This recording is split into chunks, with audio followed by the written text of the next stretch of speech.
بسم اللہ الرحمن الرحیم. السلام علیکم. میں ہوں doctor Saeed Afridi, consultant cardiac surgeon Lahore. آج کا جو ہمارا ٹاپک ہے وہ بڑے دنوں سے میں یہ سوچ رہا تھا کہ اس کے اوپر ہم بات کریں گے. کچھ بہت ساری غلط فہمی ہیں جو ہمارے معاشرے میں, ہمارے لوگوں کے دماغ میں ہے کہ یعنی دل کی بیماریوں کو لے کر. جس طرح سب سے پہلے کہ ہمارے معاشرے میں لوگ دل کی بیماری ایکسیپٹ کرنے سے ہی, یعنی اس کو ماننے سے ہی انکاری ہوتے ہیں.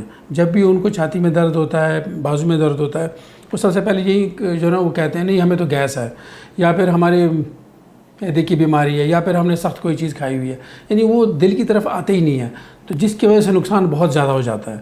ایون اگر آپ کو, میں اس سے پہلے بھی کئی ویڈیوز میں یہ بات بتا چکا ہوں کہ اگر آپ کو معدے کی بھی تکلیف ہے, یعنی آپ معدے کی تکلیف سے یا معدے کی درد سے انسان کی موت واقع نہیں ہو سکتی, لیکن اگر آپ کو یہ درد دل کی وجہ سے, ہارٹ اٹیک ہے یہ, تو یہاں تک کہ لوگ تو اسپتال بھی نہیں پہنچ پاتے. تو سب سے پہلے ہم نے ہارٹ کو رول آؤٹ کرنا ہے, یعنی ہم نے ہارٹ کے بارے میں سارا ورک اپ کرنا ہے کہ آیا یہ کہیں دل کی وجہ سے تو درد نہیں ہے, کہیں دل کی شریانیں تو بند نہیں ہے جس کی وجہ سے یہ درد ہو رہی ہے, یا کوئی ہارٹ اٹیک تو نہیں ہے. سب سے پہلے اپنے مائنڈ کو کلیئر کر دیں اس بارے میں. دوسرے نمبر پہ پھر ہمارے معاشرے میں ایک جو غلط فہمی یہ پائی جاتی ہے کہ نہیں میں تو جوان ہوں, مجھے تو ہارٹ اٹیک ہو ہی نہیں سکتا. ایسا بھی نہیں ہے. اب تو ہمارے پاس جو بائی پاس کے لیے مریض آتے ہیں وہ 28 سال, 29 سال اور 30 سال کے ہوتے ہیں. تو یہ بھی غلط فہمی اپنے ذہن سے بالکل نکال دیں کہ جوان لوگوں کو ہارٹ اٹیک نہیں ہو سکتا. تیسرے نمبر پہ جو لوگ دوائیاں لے رہے ہوتے ہیں دل کی, فار ایگزامپل مثال کے طور پہ کولیسٹرول کم کرنے والی دوائیاں, وہ کہتے ہیں ہم تو کولیسٹرول کم کرنے والی دوائیاں لے رہے ہیں, ہم تو ہر قسم کی چیزیں کھا سکتے ہیں. پھر وہ بازار جا کے بازار میں کھڑائیاں بھی کھاتے ہیں, پھر فاسٹ فوڈ بھی کھاتے ہیں, تو جس کی وجہ سے وہ مسئلہ ان کا زیادہ ہو جاتا ہے. تو یہ بھی غلط فہمی دور کریں کہ اگر آپ کولیسٹرول لوورنگ ایجنٹ لیتے ہیں, کوئی دوائیاں اس طرح کی یا خون پتلا کرنے والی, اس کا مطلب ہرگز نہیں ہے کہ اب آپ کو ہارٹ اٹیک نہیں ہو سکتا یا آپ کو دل کی تکلیف نہیں ہو سکتی. اس کے علاوہ ایک مین غلط فہمی یہ ہے کہ ہمارے خاندان میں تو کسی کو بھی دل کی بیماری نہیں ہے, تو ہمیں کیسے ہو سکتی ہے. یہ بات بھی بالکل غلط ہے. کسی کو بھی ہو سکتی ہے دل کی بیماری. یہ لازمی نہیں ہے کہ ٹھیک ہے, اس کا ایک فرق ہوتا ہے, اس کا ایک جو ہے نا وہ اثر بھی ہے اس چیز کا کہ اگر فیملی میں رن کرتی ہیں تو آپ کو دل کی بیماری ہونے کا چانس زیادہ ہو سکتا ہے. لیکن اس کا مطلب ہرگز نہیں ہے کہ اگر آپ کی فیملی میں کسی کو دل کی بیماری نہیں ہے تو آپ کو بھی بیماری نہیں ہوگی. نہیں, آپ کو سینے میں تکلیف ہے, درد ہے, آپ کا سانس چڑھتا ہے, ٹھنڈے پسینے آتے ہیں, جبڑے میں, بائیں بازو میں درد ہے, تو آپ فوراً ڈاکٹر کے پاس جائیں اور اپنے دل کے بارے میں سارے ٹیسٹ کروا لیں جو آپ کا دل کا ڈاکٹر ہے. اس کے علاوہ ہمارے ایک اور جو نا غلط فہمی ہے کہ میں تو وائٹامنس کی گولیاں کھا رہا ہوں تو مجھے دل کا درد نہیں ہو سکتا, دل کی بیماری نہیں ہو سکتی. یہ بھی ایک بہت بڑی غلط فہمی. میرے پاس کچھ مریض آئے ہیں اس طرح. اگر آپ ملٹی وائٹامنز لے رہے ہیں, اس کا مطلب یہ ہرگز نہیں ہے کہ انہوں نے اندر جا کے خون کی نالیوں کو کھول دینا ہے. اگر آپ کو تکلیف ہے آپ نے ڈاکٹر کے پاس جانا ہے اور آپ نے اس کے جو ٹیسٹ ہیں وہ کروانے, اور جو آپ کو دوائیاں لے کے دیں گے وہ کھانی ہے.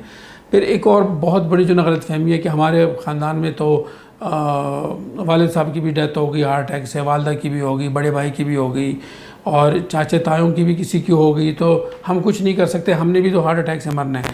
یہ بات بھی بالکل غلط ہے. آپ اپنا لائف سٹائل چینج کر کے آپ اپنے آپ کو بہتر کر سکتے ہیں, آپ اپنی صحت کو بہتر کر سکتے ہیں, اپنا بلڈ پریشر کم نیچے لے کے آئیں, اس کا علاج کریں. اگر شوگر ہے تو شوگر کا جو دوائیاں ہیں وہ استعمال کریں, اور اپنے لائف کے اندر یعنی اپنی ڈیلی ایکٹیویٹیز کے اندر ایکسرسائز کا حصہ بنائیں. اور اگر آپ اسموکنگ کریں تو آپ اسموکنگ چھوڑ دیں. اگر آپ زیادہ کولیسٹرول والی چیزیں کھا رہے ہیں, کوئی اس طرح مرغن چیزیں, وہ آپ استعمال کرنا چھوڑ دیں. اور اس کے علاوہ ایک اور بہت بڑی غلط فہمی ہے, کچھ لوگ کہتے ہیں کہ ہم نے تو 30 سال سگریٹ پیے ہیں تو اب میرا سگریٹ چھوڑنے کا کیا فائدہ. نہیں, جب بھی آپ سگریٹ چھوڑیں گے اس کا فائدہ آپ کو ہوگا. یعنی اگر ایک ڈیزیز ہے, اگر ایک مرض ہے, تو وہ کم از کم آگے بڑھنے سے رک جائے گا. اور اس کے علاوہ پھر جو ڈاکٹر صاحب آپ کو دوائیاں لکھ کے دیں گے اس سے بھی ڈیزیز کی پروگریشن میں کافی حد تک کمی آ جائے گی. اور اس کے علاوہ ایک اور غلط فہمی ہے جو ہمارے معاشرے میں پائی جاتی ہے, بلکہ دنیا بھر میں پائی جاتی ہے, کہ جو دل کی بیماری ہے وہ صرف آدمیوں کو لگتی ہے, عورتوں کو نہیں ہوتی. نہیں, یہ بات بھی غلط ہے. دل کی بیماری عورتوں کو بھی ہو سکتی ہے، دل کی بیماری مردوں کو بھی ہو سکتی ہے، جوانوں کو بھی ہو سکتی ہے، بوڑھوں کو بھی ہو سکتی ہیں. یہ جینڈر کو نہیں دیکھتی اور نہ یہ آپ کے ایج کو دیکھتی ہیں. تو یہ کچھ چیدہ پوائنٹ تھے جو میرے پاس روزانہ کے مریض آتے ہیں، ان سے میں سن کے میں نے کہا میں آپ لوگوں کے ساتھ ڈسکس کر لوں.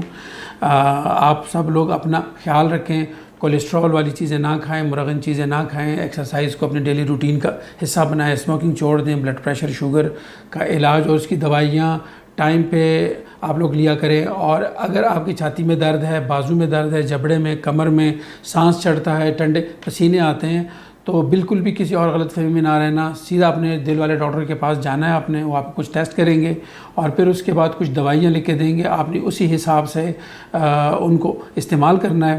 انشاءاللہ اگلی ویڈیو میں ایک نئے ٹاپک کے ساتھ ہم آپ کے سامنے حاضر ہوں گے. تب تک کے لیے اجازت دیجیے. فی امان اللہ.